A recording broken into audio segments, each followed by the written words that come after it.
Welcome back, guys. So, moving on from the underside, you can see that I've got it all masked off, ready for topside paint, which is really good. I'll try and zoom you in a little bit. Ooh, super zoom. Not that much. Okay, so hopefully you can see I've taken the time to just put some faint pencil marks on the airframe to give me a guideline of where the camouflage pattern is going to go. Oh, sorry, cup of tea. Right, the two colors. If we look at the extra decal instructions, we have got RLM 70 and RLM 71. So RLM 70 is black green.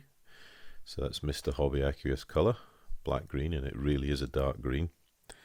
And then we've got RLM 71 dark green or Dunkelgrau. And that's kind of more of an olive green. Now, if you didn't have RLM 71, the exact color shade, you could get away with XF 81, which is dark green to RAF. It's not far away at all, and I'll actually be using this one as we did on the underside to do a little bit of post shading and lightening. The dark green, on the other hand, is a bit more challenging. There is a color call out for XF 70 dark green to IJN. However, it is miles away, absolutely miles away. Even, yeah, there's one I've mixed. This is rich green. To me, that looks more like dark olive drab.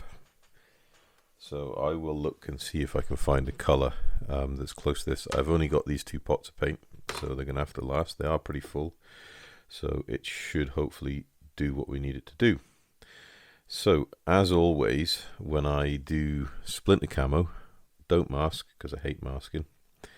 I have masked obviously the underside because we need to protect that from overspray, but when it comes to actually painting the camouflage schemes, what I like to use is just templates to help set in the hard demarcation line of the camouflage. But if you've got a really good airbrush and you're well worked with it, then you can actually do quite a lot of the work freehand camo, and then basically you've got to come back in and touch in with the dark color just to put in those hard edges, and we'll show you that as we go. So what I want to do is obviously start with the RLM 71. Got the instructions here, we'll keep them handy so I can just make sure I'm painting the right area that I've marked off. And we're going to do exactly the same as we did underside, so we're not going to use any dark shading or anything like that for panel line shading. All I'm going to do is what we did on the underside. So come in with the airbrush and we're going to start and highlight all the panel lines, panels, bits and bobs to put in our shading with the actual color. And I think it works well, but what it does is it reduces that high contrast. We don't want a high contrast, we want it subtle. So you just want to go in here like that, and we can draw the lines out where we're going to paint. Yeah, if I zoom out you might see it, sorry. There we go. So let's try and move this up a little bit, get it into frame. That's the problem with this model, it is so big. So it's a bit of a challenge to get it all into frame. If I move you down a little bit, there we go. Right. So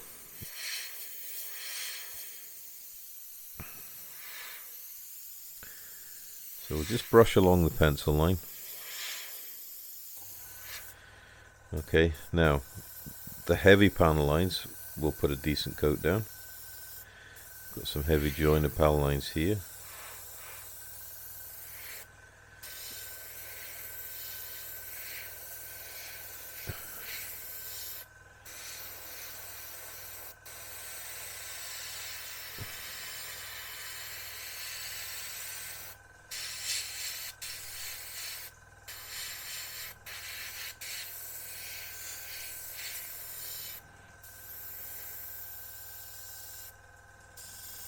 We've got the double line here, so we're going to put a bit heavier paint down here, I think.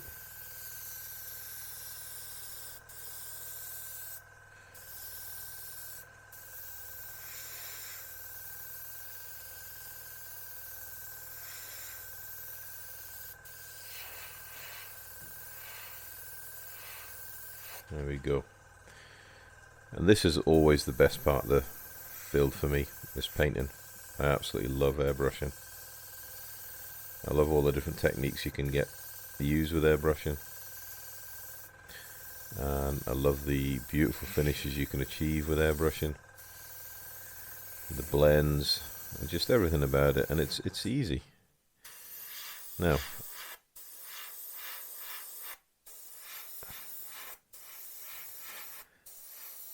the observant amongst you will notice as I'm painting this leading edge, there are none of the panels that were on the leading edge. And for the life of me, I can't remember if I said in the last video, but yeah, they were wrong. They should have been on the underside, so I've taken them all off, put them on the underside, sanded this off, and obviously reprimed it. Right, so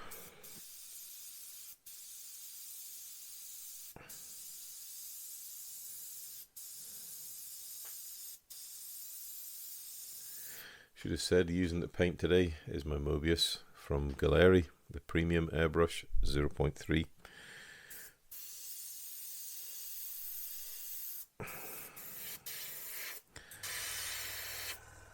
Right.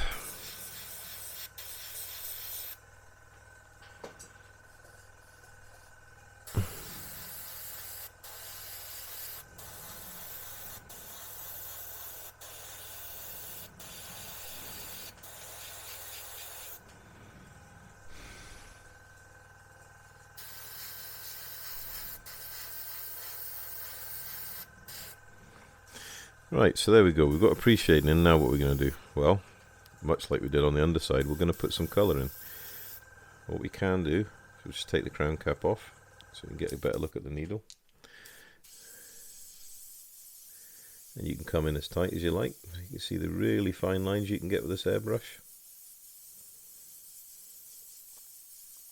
Or you could just pull back a little bit more, broaden out that fill.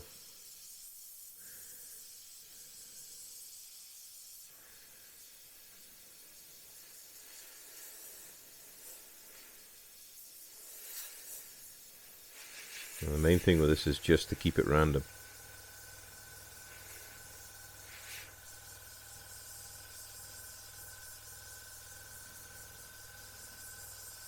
So it's like a reverser black basin. This is kind of like grey basin.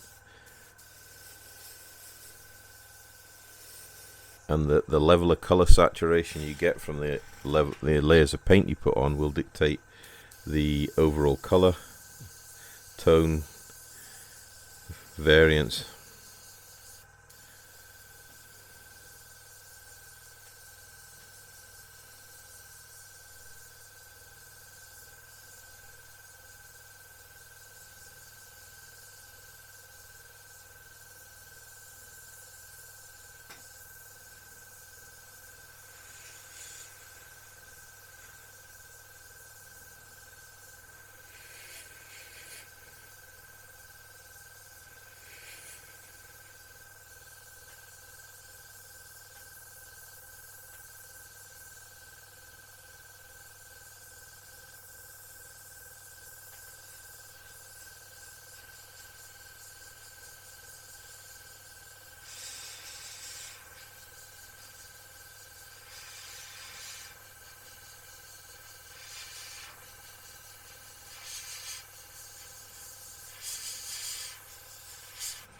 There we go, first stage done.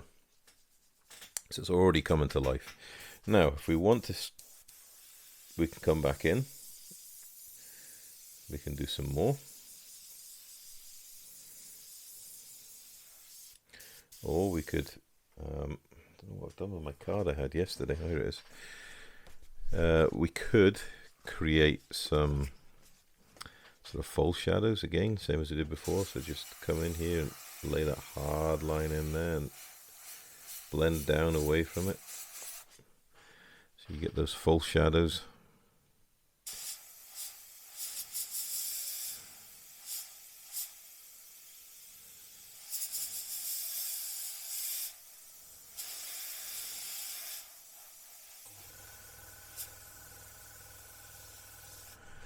like so. So we can play around like that. Add a bit more fill in there. You can work a bit further away, so you've got a more faded approach of going in there. What we will do is we'll just put the card down here.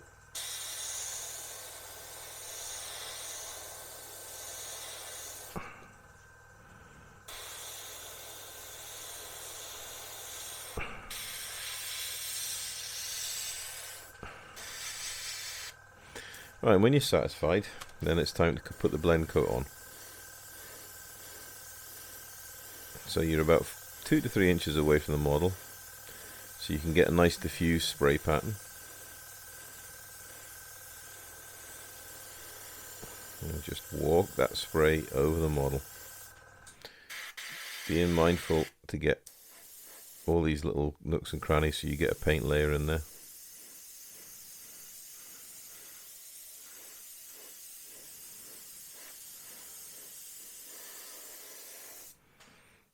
So you just want to do it so that you can still see the tonal variation in your paint.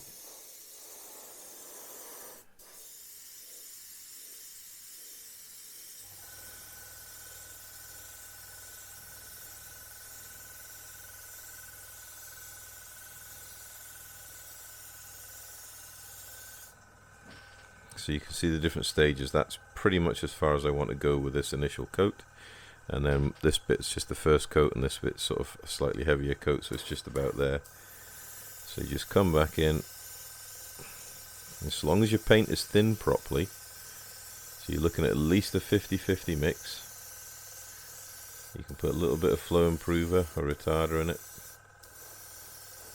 You'll end up with a beautiful satin finish, which is what we're getting here. There's the first camouflage pattern in. Happy with that. We're obviously going to work more with it when we put on the highlights. So now we've got the first one done, we need to look where's the next one. So we know this is dark green, this is dark green. So we've got a patch here and a patch here. And it's exactly the same as we did before. So just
So having this stand is certainly a big godsend. It means you've got two hands on the airbrush, you're not holding the model. Obviously here on the flap, do the same as we did, focus on the rivet lines.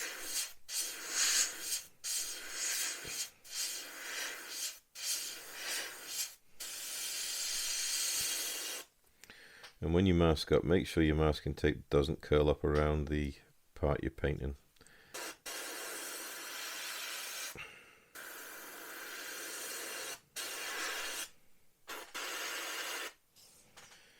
Okay, when you've done that, back in, a little bit of mottling.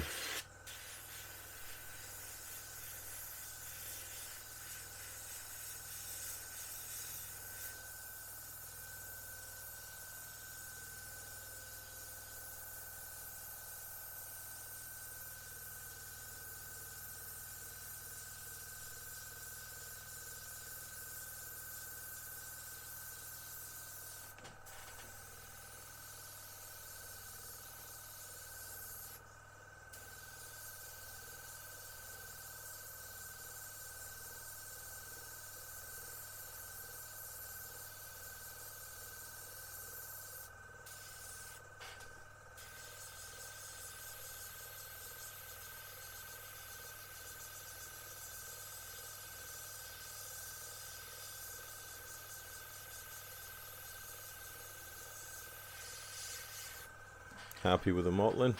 Come back in with a colour coat.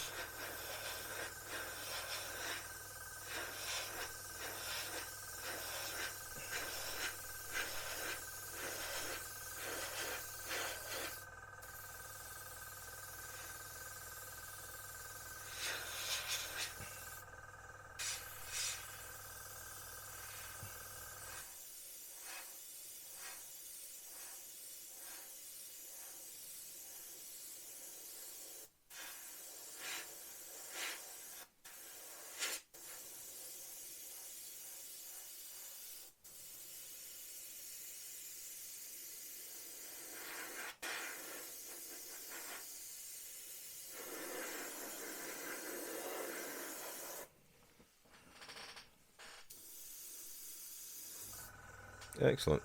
Right. So what I'm going to do is I'm just going to carry on doing exactly as I have shown.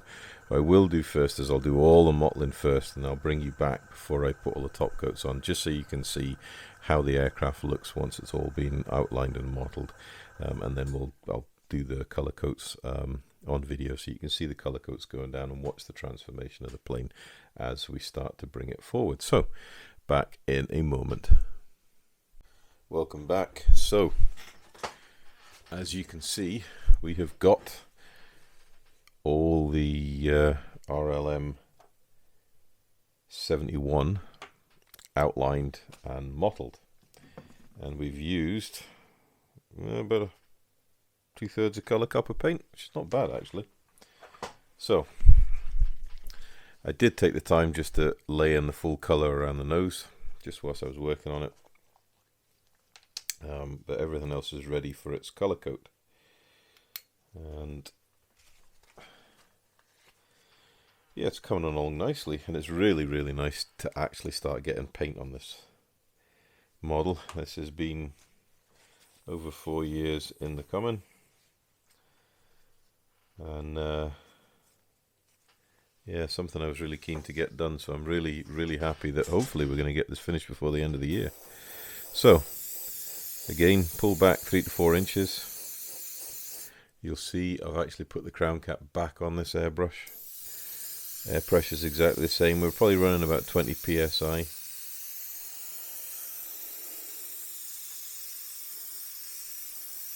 And I have to say I'm a big fan of the Galleria airbrushes.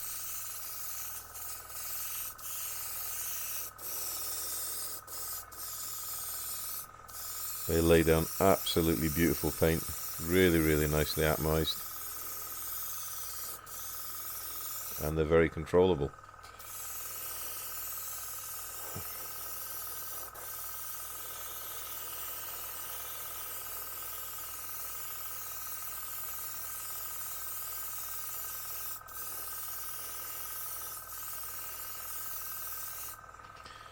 And they're also reasonably well priced, I'll say, for what you get. I mean, the Mobius line of airbrushes, you know, they're around the £65–70 mark. You can get them cheaper on deals when their flash sales are on.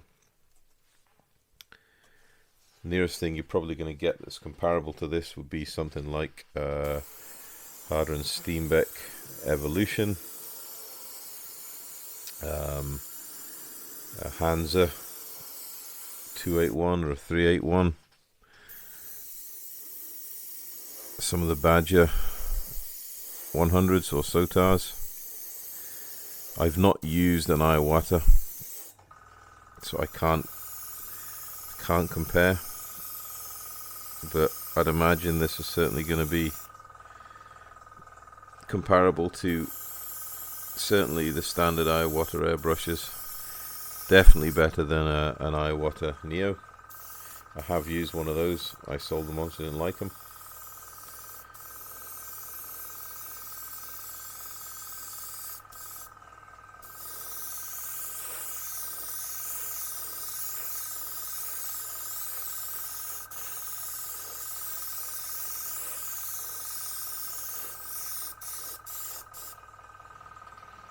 So it's laying down the colour really nicely.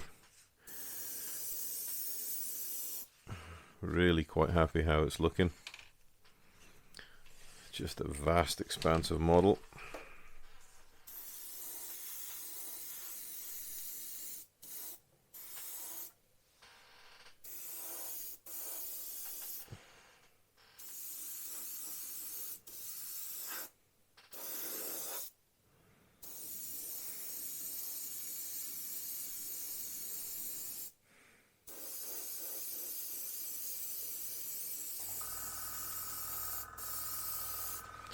And the beauty is it's laying down such a fine layer of paint that all the pre-shading we've put on is showing through nicely.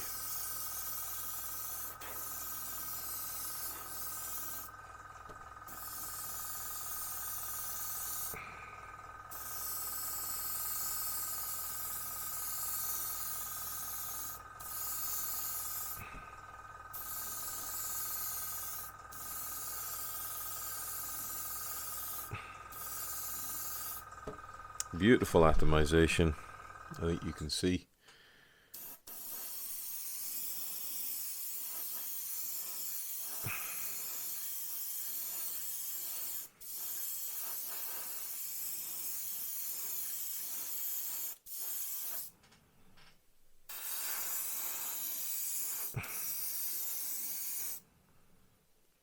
You see the shine, really smooth layer of paint going on there. But if you tone, your needle control down, you can get that fine line spray that you need. And obviously, if you didn't want to purchase another airbrush, you could always look at getting the needle nozzle set up from the Mobius 2.0 because it fits the 3.0. So you could turn it to a 2.0 airbrush quite easy, or 0.20, sorry. That's millimeters, 0.20 millimeters. There we go, there's a colour cup of paint gone. Pretty quickly, I might say, pretty quickly. But then we've put a lot of paint layer down here.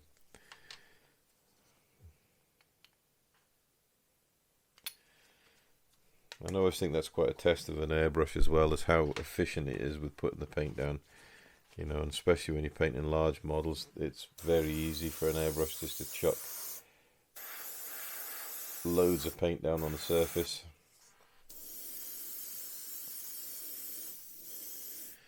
This airbrush is certainly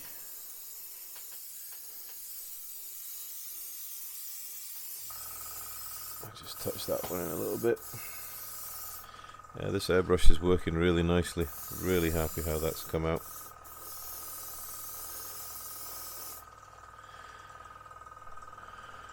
Right, that is the RLM 71 colour coat. That's the first coat down. So obviously we need to come back in and do post shading because we want to lighten areas, and then come back in again, highlight low light the panel lines, same as we did before on the underside, same on the top. And we'll do all that once I've put the RLM 70 down. So give me a moment, I'll clean the airbrush out, and then we'll come back in and we'll actually start defining out the rest of this and get this camouflage looking like something better than what it is at the moment. So back shortly. Right, we're back, and I've loaded up the airbrush with the RLM 70. So we may as well just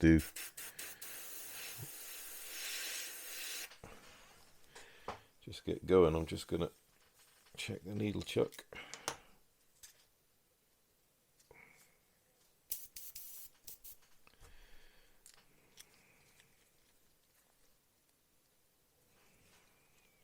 So we'll do the same again. We'll take off the crown cap so we've got good vision on the needle, and we'll just pick a panel and go for it.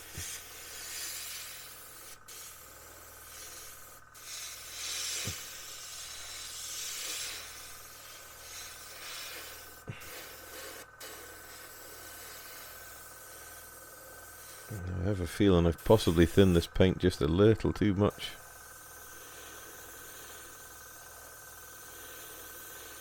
we'll see.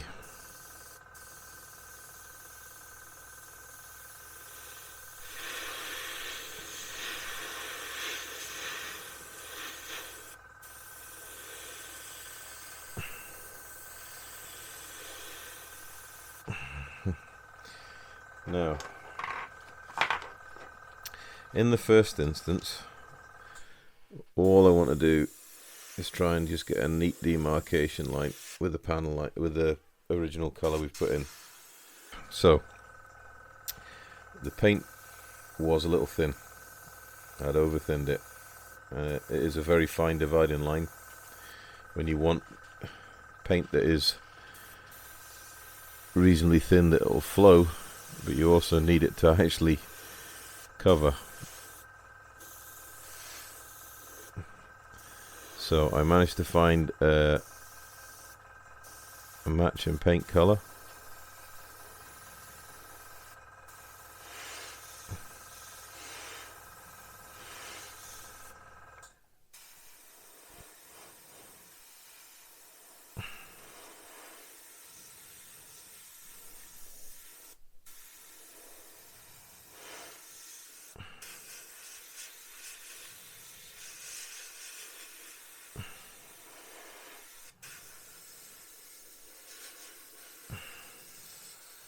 So we're going to come in and just mottle the same way we did before. But when we want to come and define that panel line, just get your bit of card.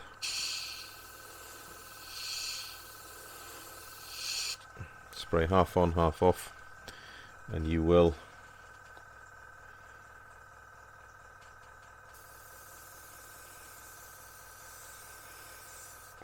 see, you get that beautiful hard edge camo without actually having to mask up any. And if you get the sort of plasticized card I've got here, it'll follow the contours of the aircraft beautifully.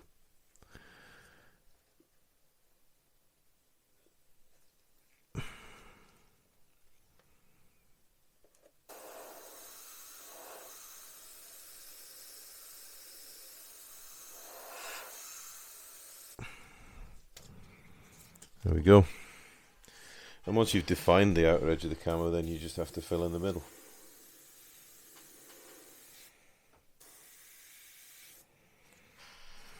So it's actually quite easy, and I prefer this over masking every day of the week, and it's purely down to the fact it's quick, it's easy, and it's just a lot less stress as having to mask.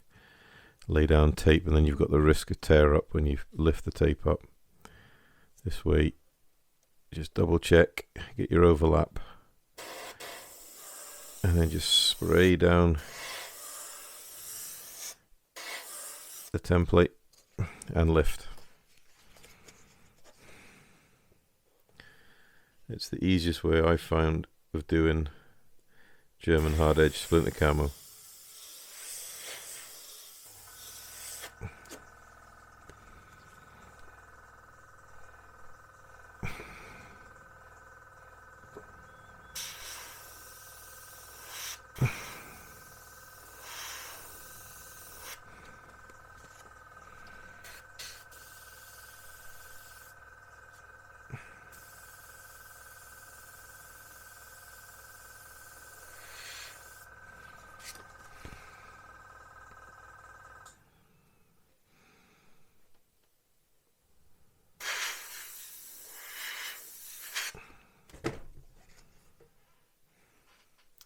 So I am going to go and just do all of this. We'll edge all the camo out, we'll lay in the mottling and the panel lines, and then we'll come back ready for the top coat.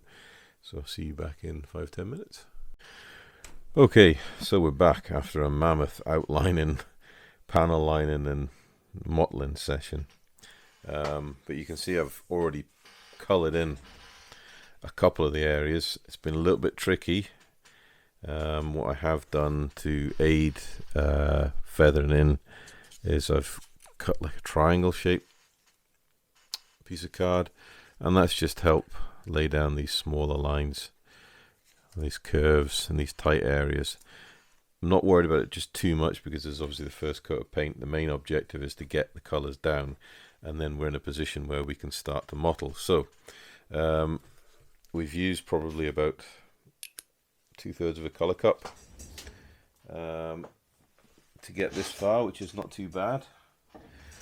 So now the main thing is just to colour in, and it's just exactly the same as we did with this colour. It's just coming in and we're just going to wash the colour in. So working from the demarcation into the centre of the panels. This is really thin paint, so we just want to wash it over. Don't stay in any area too long. So we don't want to flood the panels, but we are getting down a really nice colour coat.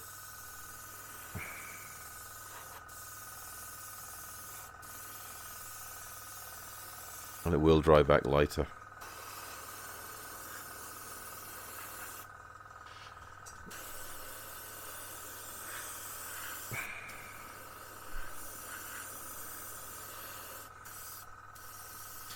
And a lot of this is just practice with the airbrush. Get to know your airbrush, get to know how it performs. Get to know how thin you can actually get away with thinning your paints. That A, they're going to go down and cover, but B, they're not going to flood or run.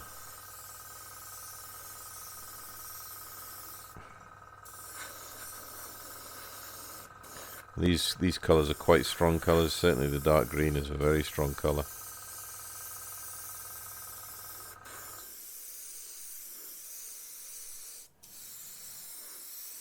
The greens, on the other hand, can also weather really nicely. That's us out of that. So that's the full colour cup. Has done all the mottling and about 1/3 of the top coat, which is not bad. We'll just fill her up again.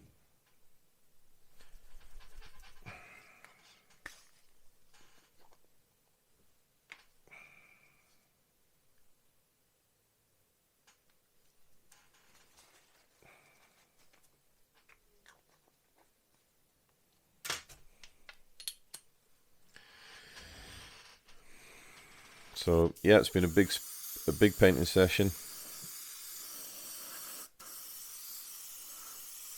And the beauty of getting both these camouflage colours done in one go is we can now leave this aircraft for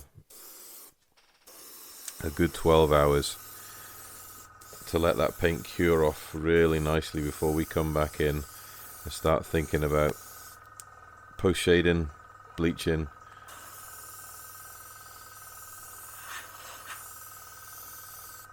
And just add into that weather and effect on the paint before we even come in with any oils or enamel washes.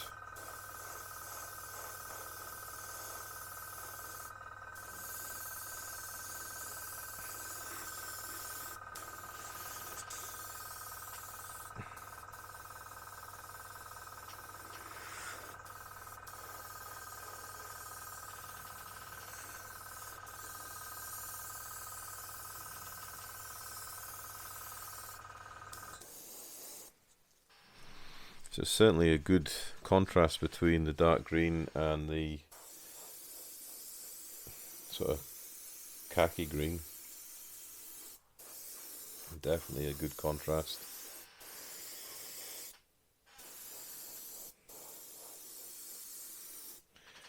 And this Mr. Hobby Aqua's colour is laying down a beautiful, beautiful satin coat of paint.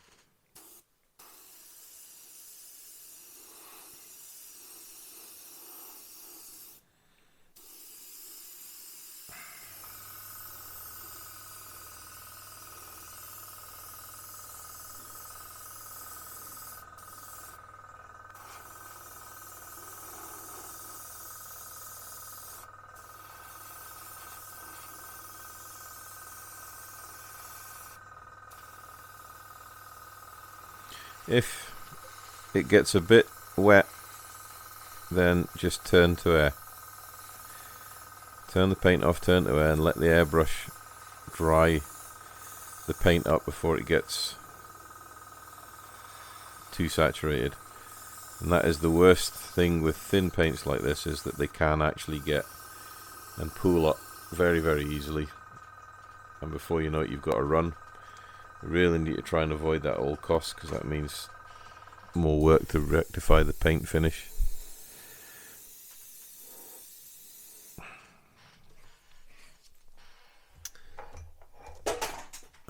Dear, need to make some more room on this desk for this thing. It's just huge.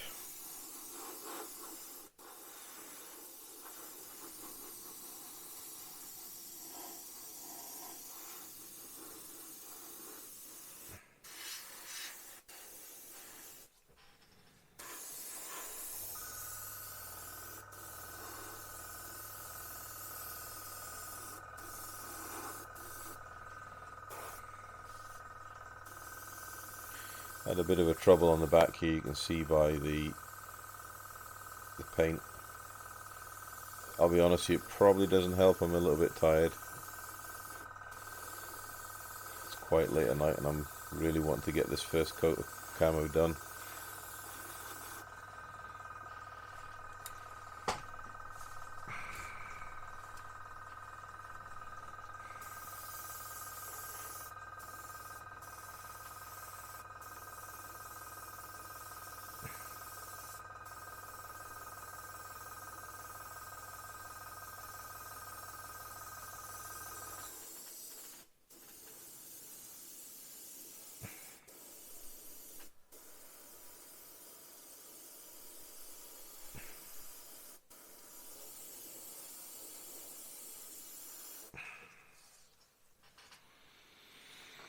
We're getting there. We are getting there. The other problem is when you're painting so much of an aircraft, sometimes it's a bit of a job to know where you can hold it without touching wet paint.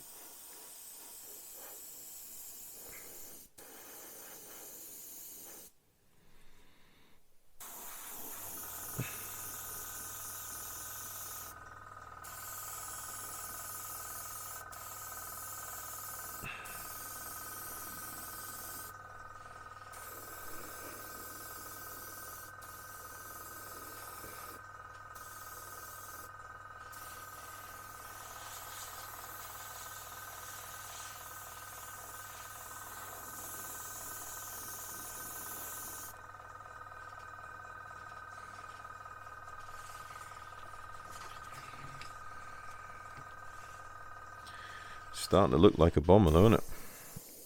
It's starting to get that characteristic Heinkel look with Splinter camo.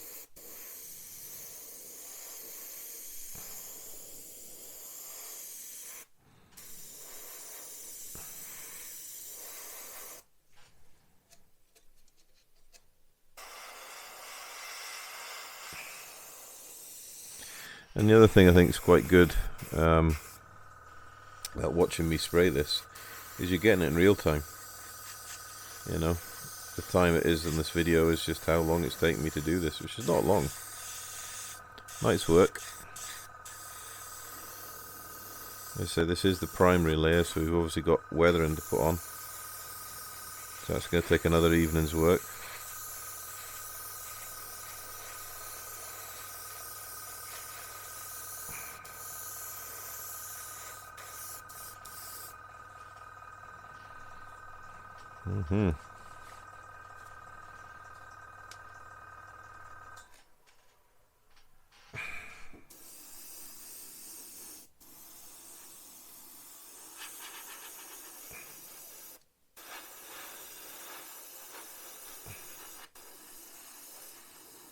That's another colour cup of paint gone.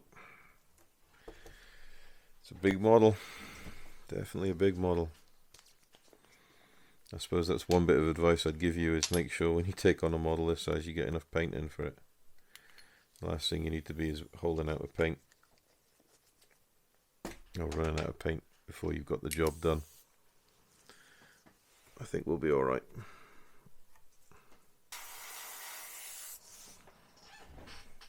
What I have found for this RLM 70 is I found a Tamiya colour that's close.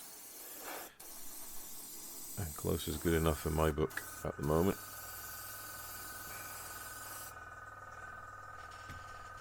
So we've got Tamiya color XF13, which is a JA green, so Japanese Army green. It's quite close, a little bit lighter. We're going to use it for a highlight color, but it's close enough that I'm happy to use it.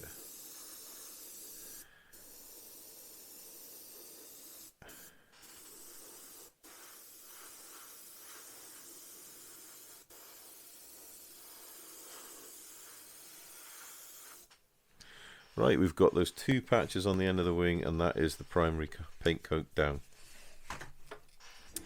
Thank the goodness.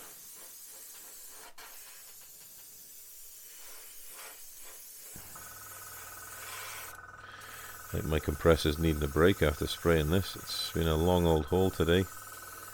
I've probably been spraying for a total of a couple of hours.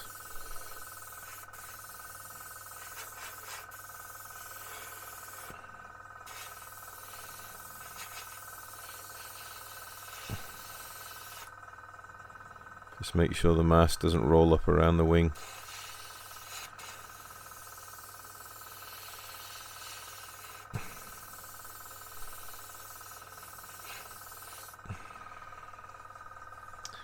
Okay, I think a little bit on the front leading edge, and I think we're just going to call that.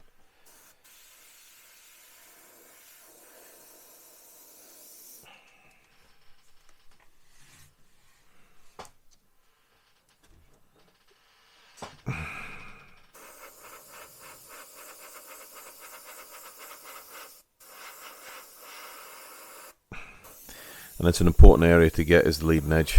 You don't want to get paint fade over that. You want that even colour throughout.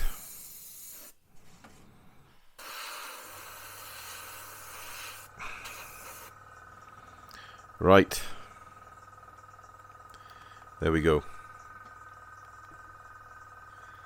I am happy to call that primed, or primary coated anyway. It may look a little blotchy, which is fine. It's all going to work into our favour when we come in and do weathering.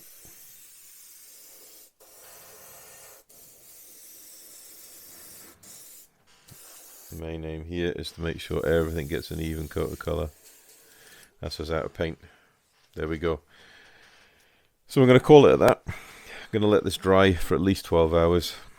Really get hardened off, so we can then come back in and we can look at putting in some lightening, so fading work, and then we come back in after that with the original colours to put back in the sort of low light emphasis on the panel lines and such like that, just the same as we did on the underside, and then we'll be pretty good.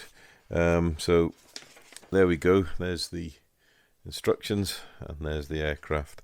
I'm not convinced wholly about this colour here. It looks, if you look at the instructions, that looks a little greener.